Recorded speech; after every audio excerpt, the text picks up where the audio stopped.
എങ്ങനെ ഓർത്തെടുക്കുന്നു ഫ്രാൻസിസ് മാർപ്പാപ്പയെ ശ്രീ ജോർജ് കുര്യൻ?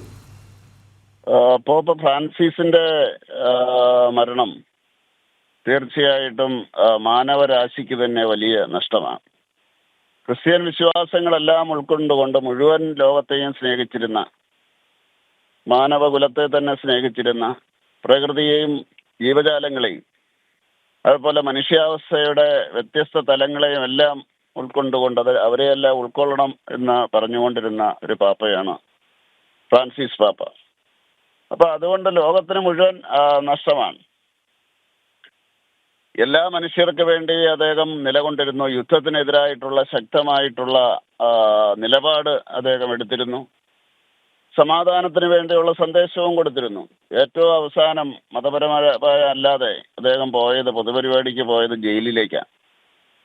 യേശുക്രിസ്തുവിന്റെ സന്ദേശം വളരെ വ്യക്തമായിട്ട് അദ്ദേഹം കൊടുക്കുകയാണ് ഉണ്ടായത് മരിക്കുന്നതിന് തൊട്ടു മുമ്പ്.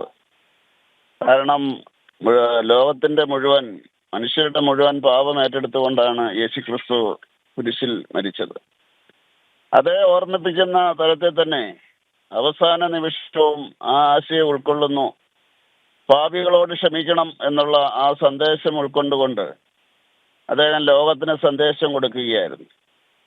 അങ്ങനെ അദ്ദേഹം ഈ ലോകത്തോട് വിട പറഞ്ഞു. അദ്ദേഹം മറ്റു മതങ്ങളെ എങ്ങനെ വിശ്വസിക്കുന്നു, ഉൾക്കൊള്ളുന്നു എന്നുള്ള കാര്യം കേരളത്തിൽ നിന്ന് അടുത്ത കാലത്ത് പോയ മറ്റു മതസ്ഥരായിട്ടുള്ള ആൾക്കാർക്കെല്ലാം മനസ്സിലായതാണ്. എല്ലാ വിശ്വാസങ്ങളെയും ബഹുമാനിക്കുകയും ഉൾക്കൊള്ളുകയും ചെയ്ത ഒരു മഹാനായിട്ടുള്ള പാപ്പയായിരുന്നു. അദ്ദേഹത്തിന്റെ വിയോഗത്തില് ലോകത്തോടൊപ്പം, എല്ലാ മനുഷ്യരോടൊപ്പം, അതുപോലെ തന്നെ മുഴുവൻ കത്തോലിക്ക വിശ്വാസികളോടൊപ്പം ഞാൻ അദ്ദേഹത്തിന്റെ ദുഃഖത്തിൽ അദ്ദേഹം ഉണ്ടായ ആ ദുഃഖത്തിൽ ഞാൻ പങ്കുചേരുന്നു. ഒരിക്കൽ കൂടി അദ്ദേഹം മാനവരാശിക്ക് വേണ്ടി ചെയ്ത കാര്യങ്ങൾ സ്മരിക്കുന്നു.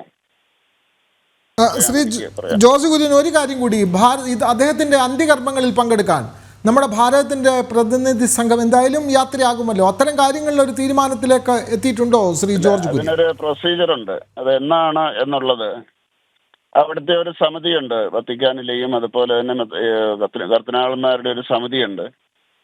അവര് കൂടിയിട്ട് ആ മെസ്സേജ് ലോകത്തെ മുഴുവൻ അറിയിക്കും.